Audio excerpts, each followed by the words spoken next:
पिछले टर्न पे ये देखा था, अगर मदर आपकी HIV पॉजिटिव है, जो भी मतलब प्रेग्नेंट लेडी है वो HIV पॉजिटिव है, तो यहाँ पे बच्चे को HIV ना हो पाए इसलिए हम लोग कुछ ड्रग्स देते हैं।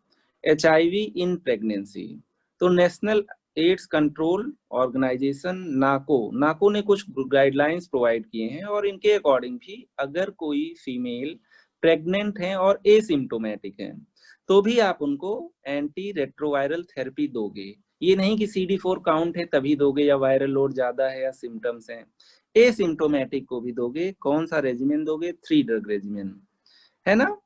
और बच्चे को भी आप प्रोफाइलैक्सिस दोगे जब तक श्योर नहीं हो जाओगे कि उसको HIV हुआ है मदर से कि नहीं हुआ है। तो बच्चे को नेविरापिन या जिडोविडिन 6 वीक तक देंगे, उसके बाद बच्चे की टेस्टिंग कराएंगे और उसके बाद डिसाइड करेंगे कि इसको कंटिन्यू करना है basis on symptoms and investigations.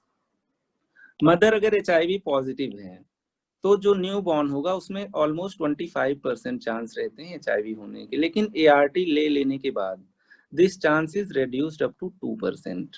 Breast feeding से भी होता है HIV, इसीलिए प्रोफिलैक्सिस हम लोग 6 वीक तक कंटिन्यू करते हैं।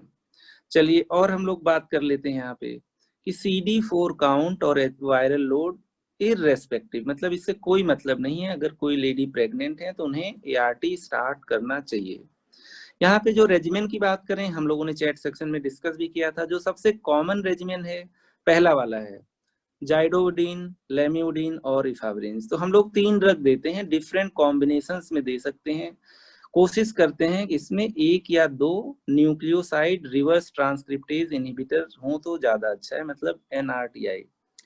3 ड्रग रेजिमेन में एक रेजिमेन ये हम लोग अपने सामने देख रहे हैं।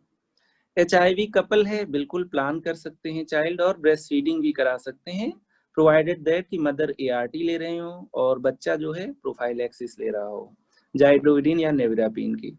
इसका रैशनल ये है कि इंडिया में मेल न्यूट्रिशन ज्यादा कॉमन कॉज है डेथ का, ना कि HIV। तो मिक्स फीडिंग नहीं करानी है, याद रखिएगा। चाहे ब्रेस्ट मिल्क दे दो बच्चे को, चाहे फॉर्मूला मिल्क दे दो, दोनों मत दो। अदरवाइज कहीं पे भी म्यूकोसा में ब्रीच होगा तो ब्रेस्ट मिल्क में जो भी HIV वायरस होता है वो ब्लड तक पहुंच जाएगा और फिर HIV होने के चांसेस ज्यादा हैं। बच्चे में हम लोग जाइडोविडिन दे सकते हैं वेट के अकॉर्डिंग और नेविरापिन दे सकते हैं। जो बच्चे होते हैं उनका वेट अक्सर 2 to 3 kg होता है तो हम लोग 1 ml रोज देते हैं, ठीक है, करीब 10 मिलीग्राम उसमें होता है। HIV इन प्रेगनेंसी, मदर में 3 ड्रग रेजिमेन, बेबी में नेविरापिन या जिडोविडिन, प्रोफिलैक्सिस फॉर 6 वीक। अब हम लोग देख लेते हैं इंपॉर्टेंट चीज, HIV और अगर आपका TB को एग्जिस्ट करें। मान लीजिए कोई HIV का पेशेंट है और उसमें आगे चल के ट्यूबरक्लोसिस हो गया, जैसे भी उसका क्या हुआ, इम्यूनिटी कम हुई। तो आइए देखते हैं TB and HIV। As we all know that progressively CD4 count decreases, therefore immunity decreases। Immunity कम होती है इसीलिए तो हमारे अपॉर्चुनिस्टिक इन्फेक्शंस बढ़ जाते हैं, अपॉर्चुनिस्टिक इन्फेक्शंस इंक्रीज होते हैं। तो ट्यूबरक्लोसिस में HIV वायरस से डेथ नहीं होती है, डेथ तो इन्हीं अपॉर्चुनिस्टिक इन्फेक्शन से हो जाती है। इसमें tuberculosis is one of the most common. TB infection is one of the most common opportunistic infection. जैसे हम लोग हैं, हम लोगों में भी हो सकता है TB, लेकिन इतना इजीली नहीं हो सकता क्योंकि हमारे पास इम्यूनिटी है और हम लोग वैक्सीनेटेड भी हैं, है ना। इन्फेक्शन इतना ही नहीं, TB का जो टिपिकल बैक्टीरिया होता है दैट इज माइकोबैक्टीरियम ट्यूबरकुलोसिस, इनमें टिपिकल नहीं एटिपिकल माइकोबैक्टीरिया होते हैं, उनसे भी TB हो जाता है, ठीक है।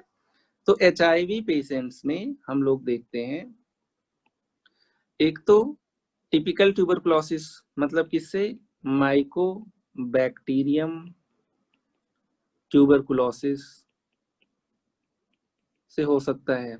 इसके अलावा एटिपिकल माइकोबैक्टीरिया से भी हो सकता है और ये काफी डिफिकल्ट होता है ट्रीट करना। हम लोगों में तो होता नहीं है, जो HIV पॉजिटिव या इम्यूनो कॉम्प्रोमाइज है उनमें होने के चांस ज्यादा रहता है।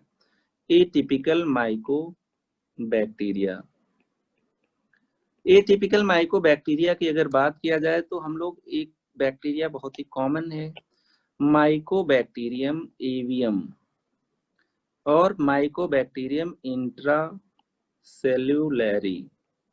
ठीक है, दोनों को मिला के हम लोग कह देते हैं माइकोबैक्टीरियम एवियम कॉम्प्लेक्स। ठीक है, इसी को हम लोग कह देते हैं मैक। तो अगर HIV के पेशेंट में ट्यूबरकुलोसिस हो गया, दोनों में से किसी भी टाइप का, ठीक है, तो हमें HIV के ट्रीटमेंट से ART देने से पहले ही क्या देना पड़ेगा, TB ट्रीट करना पड़ेगा, मतलब एंटी ट्यूबरकुलर थेरेपी। तो यहाँ पे नोट कर लेते हैं एक बात, नोट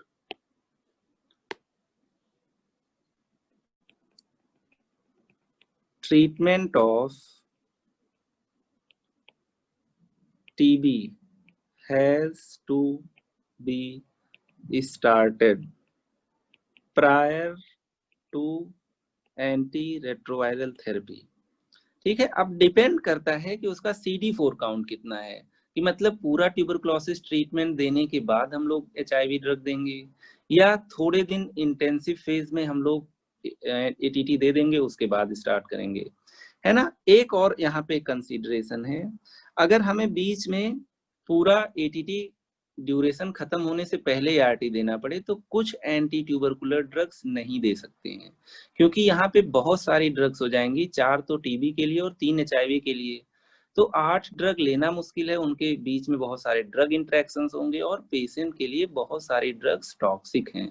जैसे ATT वगैरह आप लोग समझते हो, ऑलमोस्ट ऑल ड्रग्स आर हिपैटोटॉक्सिक, तो पेशेंट तो साइड इफेक्ट से मर जाएगा, है ना। इसलिए हम चाहते हैं कि कोई इम्यून मीडिएटेड कॉम्प्लेक्सिटी ना हो, कोई टॉक्सिसिटी रिलेटेड कॉम्प्लेक्सिटी ना हो, है ना, और पेशेंट सारी ड्रग टॉलरेट कर पाए। तो यहाँ पे एक इम्पॉर्टेंट चीज और ये है, इंस्टेड ऑफ, आप लोग जब ट्यूबरकुलोसिस पढ़ोगे देखोगे कौन कौन सी ड्रग होती हैं, तो वहां पे एक मेन ड्रग होती है rifampicin. Instead of rifampicin we use rifabutin, rifabutin, है ना, टू अवॉइड ड्रग इंट्रैक्शंस। ठीक है, in HIV patient, HIV patient में अगर मान लीजिए आगे चल के आपको ART भी शुरू करना पड़ा, तो अगर रिफाब्यूटिन दिए होगे रिफैम्पसिन की जगह, तो यहाँ पे ड्रग टॉलरेंस बेटर होगी, साइड इफेक्ट्स कम होंगे और आपके ड्रग इंटरेक्शंस कम होंगे मेनली। ठीक है, तो यहाँ पे हम लोगों ने 2 पॉइंट देख लिया, एक तो ATT को पहले स्टार्ट करना है, मतलब ATT फर्स्ट ART सेकेंड। दूसरा, ATT में हम लोग अवॉइड करते हैं रिफेम्पिसिन देना, इसकी जगह रिफाब्यूटिन दे देते हैं। ठीक है, तो थोड़ी बहुत बात हम लोगों ने पहले भी की थी। अब यहाँ पे कब TB का ट्रीटमेंट स्टार्ट करेंगे और उसके कितने दिन बाद एंटी रेट्रोवायरल थेरेपी देंगे, तो ऐसा नहीं कि जब पूरा TB का ट्रीटमेंट हो जाए तभी हम लोग ART देंगे, डिपेंड करता है कि CD4 काउंट कितना है।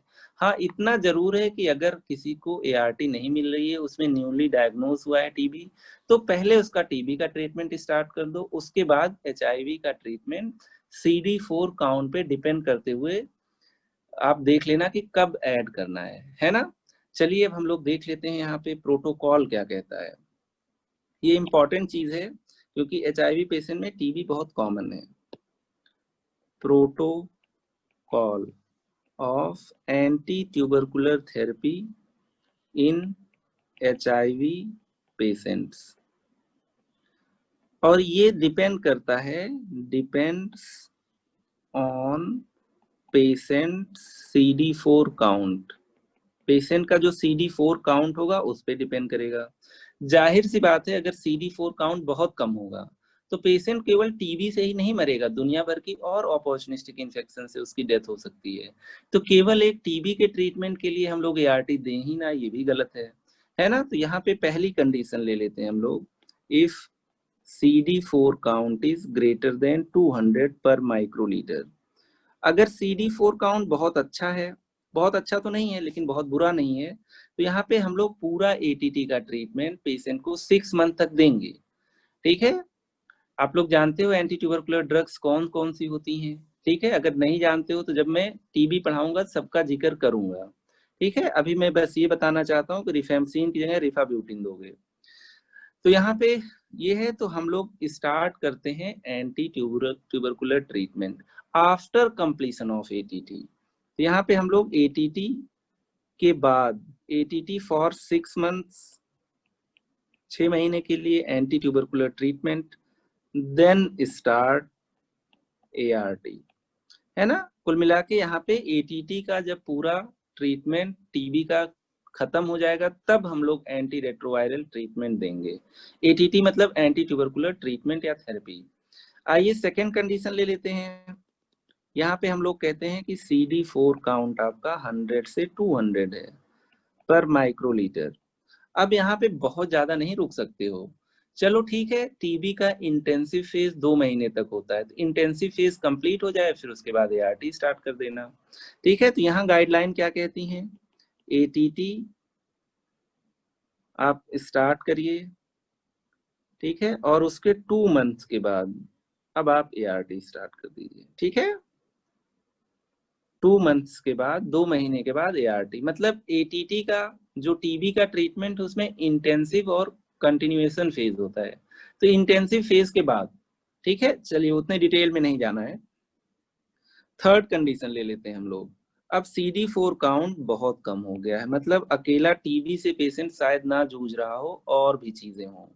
100 माइक्रोलीटर, यहाँ पे अब ज्यादा नहीं रुका जा सकता। ऐसे केसेस में हम लोग एटीटी से स्टार्ट करेंगे और विद इन 2 वीक्स या एज सुन एज पॉसिबल, आप देख रहे हो टीबी की ड्रग टॉलरेट कर रहा है, उसके थोड़े दिन बाद एलएफटी वगैरह करा के देख लीजिए। अगर पेशेंट कंफर्टेबल है, कोई बहुत ज्यादा टॉक्सिसिटी नहीं है, तो you can start ART.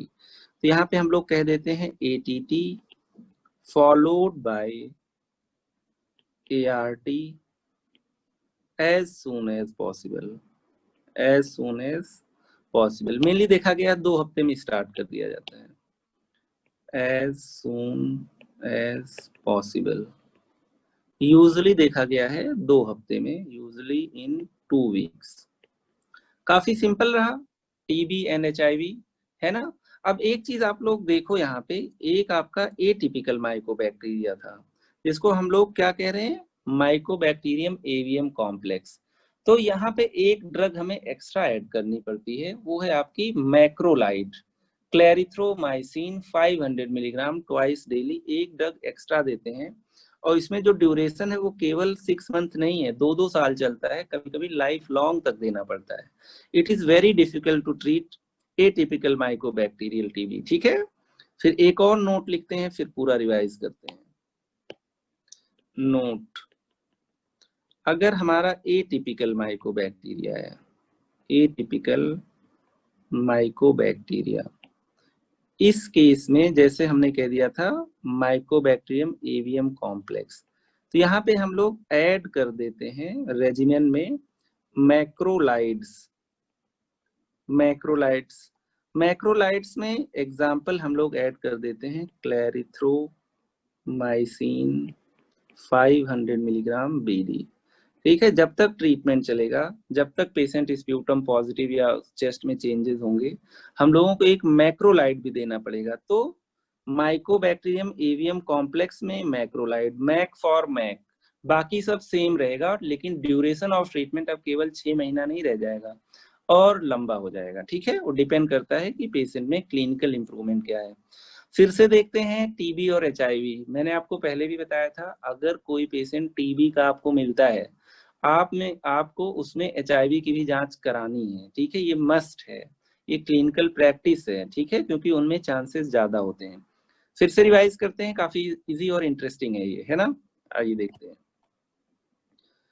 TB and HIV. बिल्कुल सही बात है, धीरे धीरे एचआईवी में CD4 काउंट्स मतलब टी हेल्पर सेल्स कम होंगे और अपॉर्चुनिस्टिक इन्फेक्शंस बढ़ेंगे, which includes TB.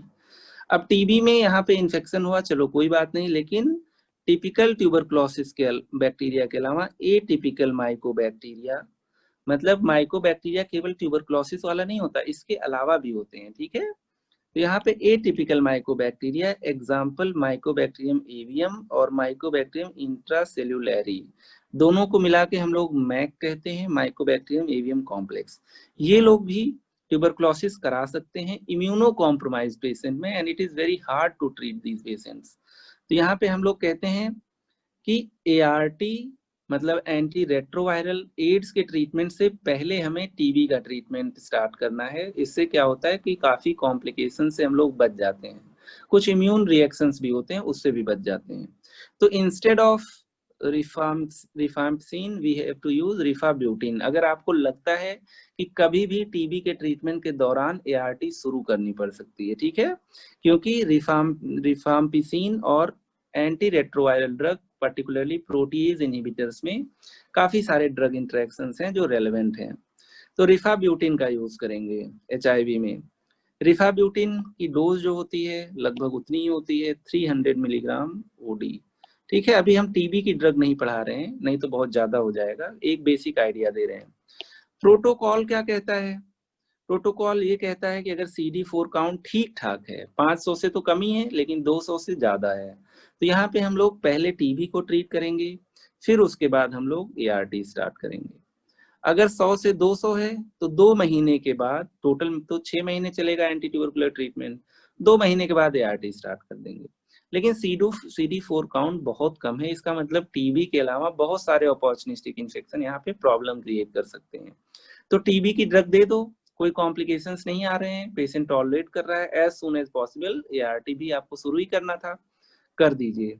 Atypical mycobacteria है, जैसे माइकोबैक्टीरियम एवियम है, तो ऐसे केसेस में मैक्रोलाइड आप उसी रेजिमेंट में ऐड कर दीजिए और बीच में पेशेंट को फॉलो करते रहिए, डिपेंडिंग ऑन क्लिनिकल और रेडियोलॉजिकल और स्प्यूटम एग्जामिनेशन आप डिसाइड करोगे कि कब तक चलाना है। 2-2 साल चलता है और कभी कभी तो बहुत लंबा चलता है, ठीक है। तो ये आपका हो गया टीबी और एचआईवी के बारे में थोड़ा सा आउटलाइन। आइए फाइनल हम लोग बात करते हैं एचआईवी में कोई और डीप कॉन्सेप्ट की। तो हम लोग बात करते हैं prophylaxis, prophylaxis in prophylaxis against HIV, against HIV. Prophylaxis का मतलब हो गया कि अब हम प्रिवेंट कर रहे हैं, ठीक है। तो प्रोफाइलैक्सिस दो तरीके की हो सकती है, एक आपकी हो सकती है पोस्ट एक्सपोजर, किसी से गलती हो गई है, गलती से एक्सपोज हो गया है, ठीक है। तो ऐसे केसेस में हमें 3 ड्रग देना पड़ेगा, लेकिन किसी आदमी को पता है कि कल को वो कहीं ना कहीं एचआईवी से एक्सपोज हो जाएगा, है ना, जैसे सेक्स वर्कर्स हैं, ड्रगीज हैं, मल्टीपल सेक्स पार्टनर वाले हैं, ठीक है। तो उनमें पहले से ही वो बेचारे दवा लेते रहते हैं रोज रोज, ताकि जब कभी भी एचआईवी आए तो आराम से उससे निपट लें, ठीक है। तो वो रूटीन है। लेकिन पोस्ट एक्सपोजर मतलब इंसान उस टाइप का नहीं था, ठीक ठाक आदमी था, ठीक है, लेकिन गलती से एक्सपोज हो गया, कोई लेडी है मान लीजिए सेक्सुअल असॉल्ट हो गया, ठीक है, या किसी डॉक्टर को निडल प्रिक हो गया, डॉक्टर या नर्स को। तो पोस्ट एक्सपोजर और प्री एक्सपोजर दो तरह की प्रोफाइलैक्सिस है। प्री एक्सपोजर में आप पहले से सावधान हो, ठीक है, वायरस जाने से पहले ही आप ड्रग ले रहे हो तो 2 ही ड्रग से काम चल जाएगा। पोस्ट एक्सपोजर में 3 लेना पड़ेगा। प्री एक्सपोजर जब तक उस पेशेंट को रिस्क हो, मतलब लाइफ लॉन्ग भी लेता रहे। पोस्ट एक्सपोजर में भाई एक बार नीडल प्रिक हुई 4 हफ्ते ले लो, फिर कभी कोई हादसा होगा तो देखा जाएगा, ठीक है। तो प्रोफाइलैक्सिस आपकी 2 टाइप की हो सकती है। पहली प्रोफाइलैक्सिस मैं कहूंगा pre exposure, pre exposure prophylaxis.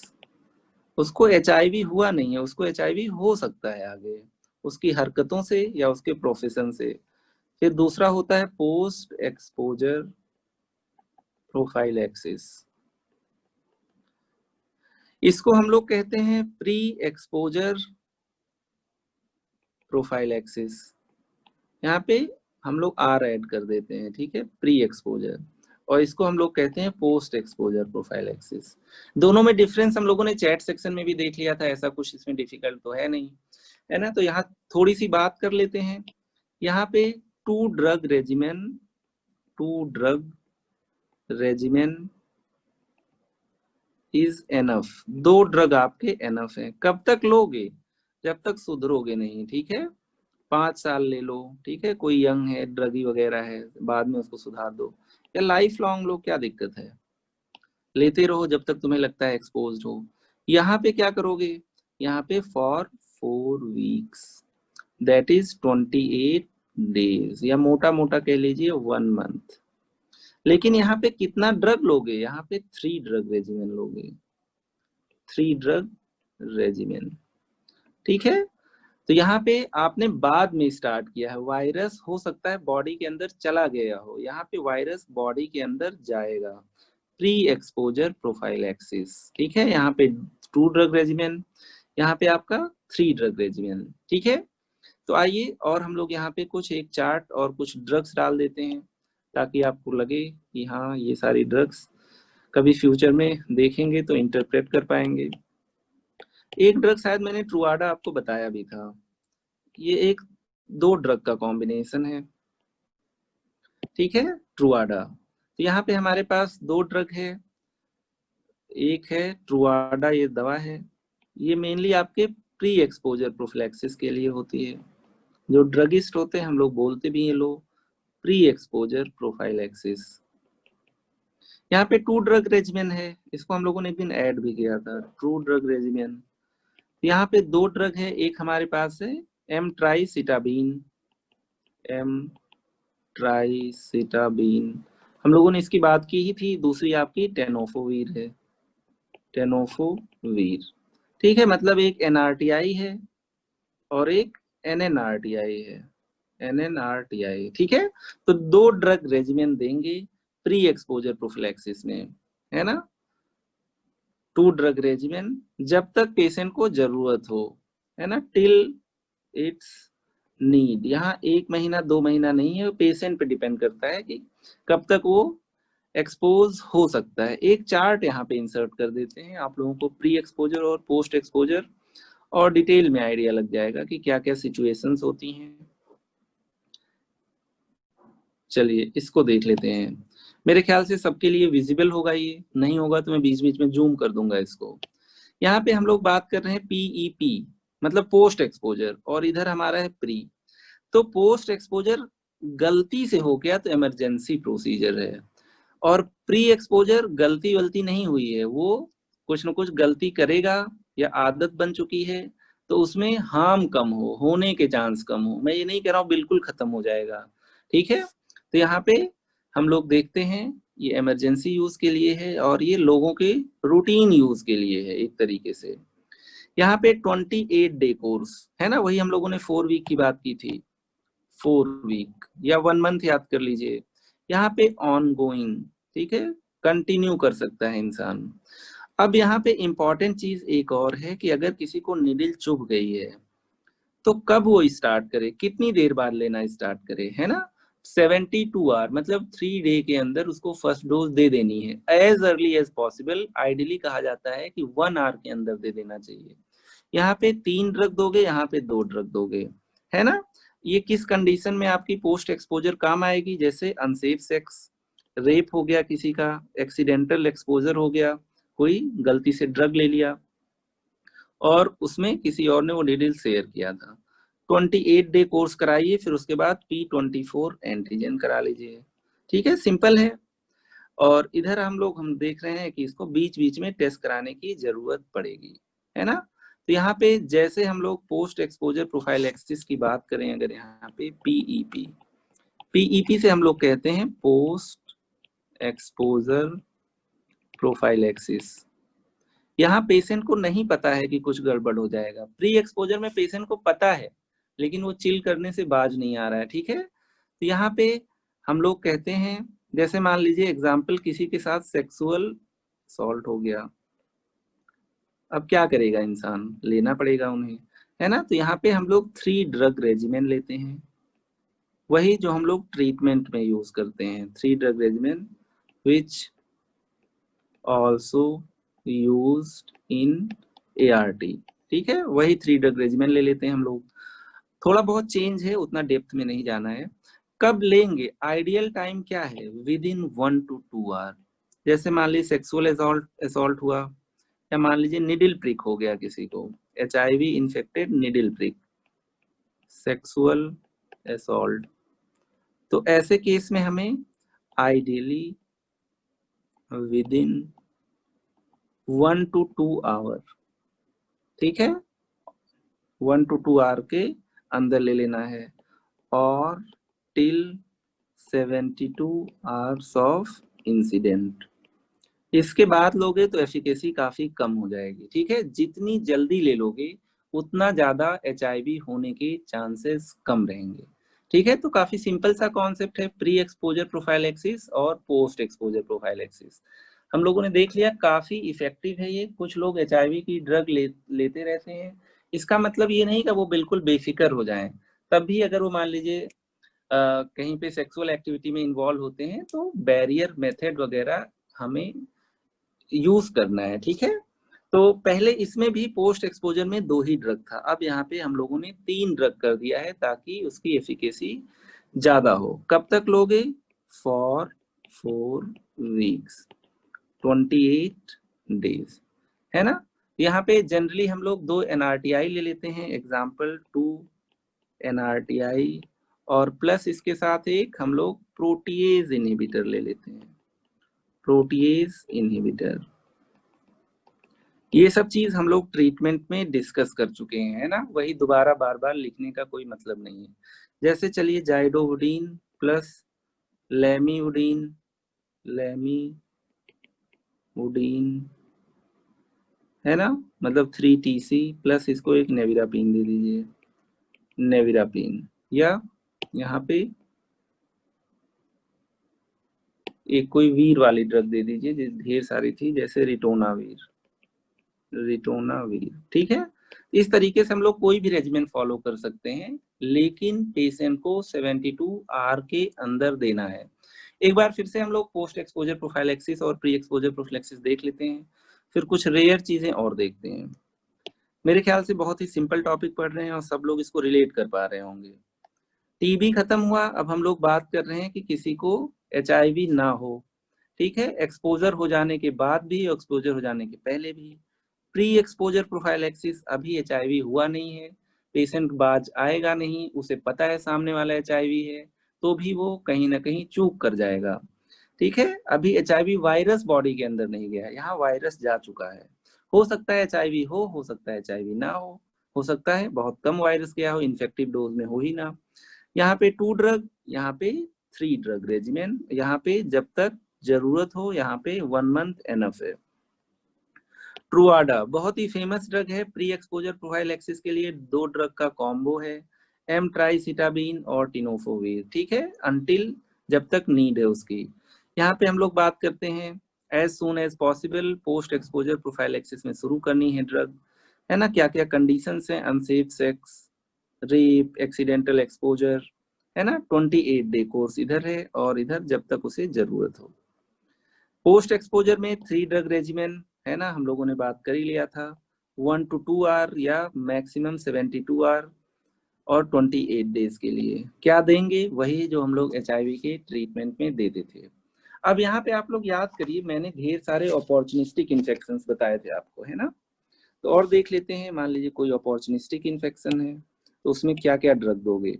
एक बड़ी इंपॉर्टेंट ड्रग है, चलिए पहले बात कर लेते हैं, treatment of other opportunistic infections. TB तो हो गया, अपॉर्चुनिस्टिक इन्फेक्शंस इन एचआईवी।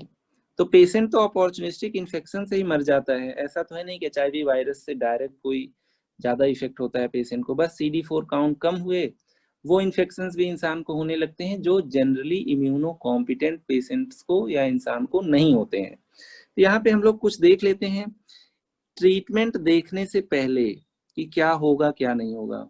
एक वंडर ड्रग है जो काफी कम यूज होती है, उसके अगेंस्ट रेजिस्टेंस भी नहीं है, तो उस वंडर ड्रग को वंडर ड्रग के नाम से लिखना चाहूंगा मैं यहाँ। बहुत सस्ता, 5 रुपए का पत्ता आता है, वंडर ड्रग है ये। कौन सा है?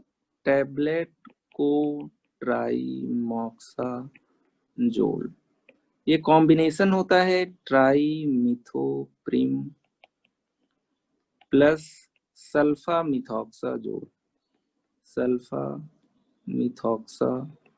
जोल। फार्मा में बहुत डिटेल में पढ़ेंगे आप लोग।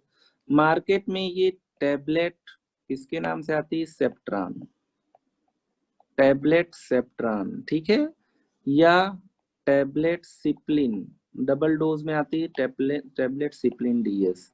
ये मार्केट में बहुत इजीली अवेलेबल है। मार्केट नेम्स दुनिया भर के एचआईवी के अपॉर्चुनिस्टिक इन्फेक्शन में केवल यही ड्रग काम आ जाती है, 5 रुपए पत्ते वाली ड्रग, ठीक है। तो यहाँ पे हम लोग सिप्लिन डीएस या इसका एक डायग्राम भी देख लेते हैं ताकि कभी आपके सामने आए ड्रग तो आप लोग रिलेट कर पाए। सेप्ट्रान वेरी यूजफुल, सेप्ट्रान का डायग्राम था मेरे पास, सिप्लिन डीएस और एक सेप्ट्रान के लिए और होगा, सिप्लिन डीएस हो गया और एक डायग्राम और होना चाहिए, ये है। इन दोनों डायग्राम को देख लीजिए। कोट्राइमोक्साजोल टेबलेट है, सेप्ट्रान नाम से भी आता है, ठीक है, और दूसरा आपका सिप्लिन डीएस नाम से, डबल स्ट्रेंथ सिप्लिन डीएस, ठीक है। ये टेबलेट कोट्राइमोक्साजोल है, ये भी सेप्ट्रान ही है, ठीक है। Very important. इवन मान लीजिए अपॉर्चुनिस्टिक इन्फेक्शन ना हो, ठीक है, मान लो किसी एचआईवी के पेशेंट में निमोनिया का चांस है, तो भी इसको अगर वहां पे निमोनिया जो है किससे हो, न्यूमोसिस्टिस कार्नाई से या ज़ेरोवेकाई से, तो इसको पहले से भी दे सकते हो। तो this is very important drug अगर हम लोग अपॉर्चुनिस्टिक इन्फेक्शन की बात करें। केवल निमोनिया के लिए नहीं, अगर मान लीजिए पेशेंट को प्रोटोजोन इन्फेक्शन है जिसमें कि आइसोस्पोरा बहुत इंपॉर्टेंट है, टॉक्सोप्लाज्मा बहुत इंपॉर्टेंट है, उनके लिए भी यही ड्रग काम करती है, ठीक है। तो one of the best drugs for opportunistic infection. अब एग्जांपल ले लेते हैं, एग्जांपल्स ऑफ अपॉर्चुनिस्टिक इन्फेक्शंस। हम लोगों ने ट्यूबरक्लोसिस पढ़ लिया है, तो ट्यूबरक्लोसिस भी अपॉर्चुनिस्टिक इन्फेक्शन में आता है, लेकिन उसका जिक्र यहाँ नहीं कर रहे हैं। तो यहाँ पे जो सबसे कॉमन प्रॉब्लम होती है देखा जाए तो जो लाइफ थ्रेटनिंग है, ये होती है निमोनिया। तो हम लोग इसको कहते हैं न्यूमोसिस्टिस कार्नाई निमोनिया। तो न्यूमोसिस्टिस एक बैक्टीरिया है, न्यूमोसिस्टिस कैरिनाई से निमोनिया हो जाता है, निमोनिया, ये इस बैक्टीरिया का पुराना नाम है न्यूमोसिस्टिस कार्नाई। अब इसको कहा जाता है न्यूमोसिस्टिस ज़ेरोवेकाई, न्यूमोसिस्टिस ज़ेरोवेकाई, ठीक है। इससे तो हम लोग इसी को पीसीपी कहते हैं, न्यूमोसिस्टिस कार्नाई निमोनिया, पीसीपी। इसके लिए भी टेबलेट सेप्ट्रान ही काफी है, ठीक है। Tablet Septran drug of choice, tablet Septran easy है, डोज वगैरह के पीछे मत पड़िए। प्रोफिलैक्सिस होगा तो 1 टेबलेट बीडी देंगे, और अगर आपका हो गया है उसको निमोनिया तो उसको 2 टेबलेट बीडी देंगे या 2 टेबलेट टीडीएस देंगे। उतना डिटेल में मत जाइए, जब आप एड्स मैनेज करोगे तो देख लेना। फिर हम लोग सेकेंड केस ले लेते हैं, फिर से सेप्ट्रान की बात करते हैं, टॉक्सोप्लाज्मा, ठीक है। टॉक्सोप्लाज्मा सीएनएस इन्फेक्शन कराता है, तो हम लोग कहते हैं टॉक्सोप्लाज्मोसिस। ये आपका प्रोटोजोआ है, प्रोटोजोआ है। इसके लिए भी हमें टेबलेट सेप्ट्रान ही देना है उसी डोज में, drug of choice tablet Septran. सोचो कितना ये आपकी इफेक्टिव दवा है। और आइए एक और डायरिया कराने वाला प्रोटोजोआ रहता है यहाँ पे, सी आइसोस्पोरा, ठीक है, बेली। ये आपका ये भी प्रोटोजोआ है और ये डायरिया, क्रॉनिक डायरिया करा देता है एचआईवी पेशेंट्स में, डायरिया इन एचआईवी पेशेंट्स। इसमें भी ड्रग ऑफ चॉइस सेप्ट्रान ही है, ड्रग ऑफ चॉइस सेप्ट्रान, ठीक है, मतलब कोट्राइमोक्साजोल। अब कुछ इन्फेक्शन जैसे हर्पीज हो गया किसी को, तो वहां पे एसाइक्लोवीर दे दो, है ना। जैसे मान लो किसी को चिकन पॉक्स हुआ, एसाइक्लोवीर दे दो। साइटोमिगेलो वायरस की भी बात हम लोग किए थे ना, एक वायरल इन्फेक्शन था साइटोमिगेलो वायरस, सीएमवी से भी एनकेफ्लाइटिस हो सकता है, ब्लाइंडनेस हो सकता है, मतलब रेटिना का इन्फेक्शन और इन्फ्लेमेशन, रेटिनाइटिस, ब्लाइंडनेस। तो हमारे पास एसाइक्लोवीर के अलावा भी एक तो आपके एंटी वायरल ड्रग्स और हैं, यहाँ पे हम लोग गैन साइक्लोवीर देते हैं, जैसे ए साइक्लोवीर होता है उसी तरीके से गैन साइक्लोवीर होता है। ई, यहाँ पे मान लीजिए हर्पीज का इन्फेक्शन हो गया, हर्पीज, मान लीजिए हर्पीज जोस्टर वायरस का हो गया, हर्पीज जोस्टर वायरस, मान लीजिए किसी को चिकन पॉक्स हुआ था, आगे चल के वो एक्टिवेट हो गया, HZV। यहाँ पे क्या दोगे, यहाँ पे drug of choice A cyclovir है, जैसे किसी को भी चेचक वगैरह निकल जाता है, ए साइक्लोवीर। हम लोगों ने देखा था बहुत फंगल इन्फेक्शन भी हो रहे थे, ओरल थ्रस हो रहा था, इसोफेजियल कैंडिडियासिस हो रहा था, है ना, पल्मोनरी कैंडिडियासिस हो रहा था। तो इसी तरीके से एक और कैंडिडा के अलावा भी एक fungal infection life threatening infection कराता है, क्रिप्टोकॉकस। तो ये लास्ट लिख लेते हैं, बाकी अपॉर्चुनिस्टिक इन्फेक्शन अब यहाँ नहीं पढ़ेंगे, जब वो डिजीज पढ़ेंगे तो देखा जाएगा। तो cryptococcus, cryptococcus fungal infection, Candida के अलावा क्रिप्टोकॉकस भी मेनिंजाइटिस भी करा सकता है। Fungal infection in HIV, fungal infection के लिए क्या करेंगे हम लोग, एंटी फंगल ड्रग देंगे। ड्रग ऑफ चॉइस यहाँ पे क्या है, फ्लूकोनाजोल, जोकान नाम से आता है, फ्लूकोनाजोल टैबलेट, फ्लूकोनाजोल, ठीक है, टैबलेट फ्लूकोनाजोल, फ्लूकोनाजोल, ठीक है। तो जब डिटेल में पढ़ेंगे हम लोग फंगल इन्फेक्शन, तो इनकी और डिटेल में बात करेंगे।